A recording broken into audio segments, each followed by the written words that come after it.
What is Qiyas in Islamic jurisprudence? Imagine facing a new situation where the clear guidance from the Quran or Hadith isn't available.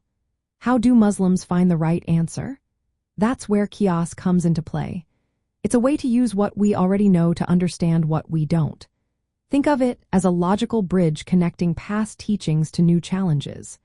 This method helps keep Islamic law relevant as times change, while still respecting its core principles. Qiyas means analogy or measurement in Arabic. It's about comparing two cases to see if they share a common reason or cause, called the illah. The primary sources of Islamic law are the Quran and the Invalid, which are the teachings of Prophet Muhammad.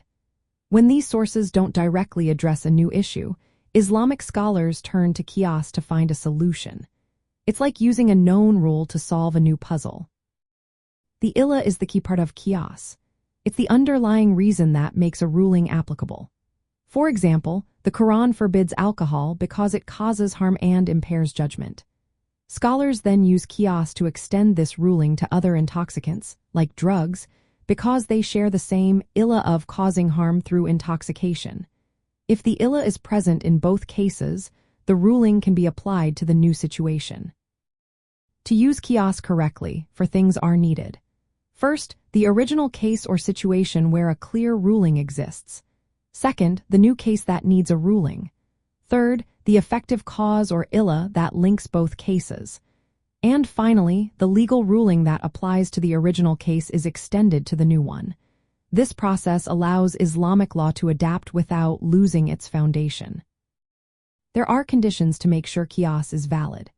The original ruling must come from the Quran, Invalid or Ijma, which is the consensus of scholars. The illah must be clear and relevant to both cases. It must also align with the objectives of Shariah, which include protecting religion, life, intellect, lineage, and property. The ruling derived through Qiyas should never contradict the Quran or authentic Hadith. Also, Qiyas isn't used for acts of worship or specific punishments in Shariah. In daily life, Qiyas helps Muslims handle modern issues. For example, since alcohol is forbidden because it causes harm, scholars used Qiyas to ban other harmful substances. This way, Islamic law stays alive and applicable, guiding Muslims in their faith and growth.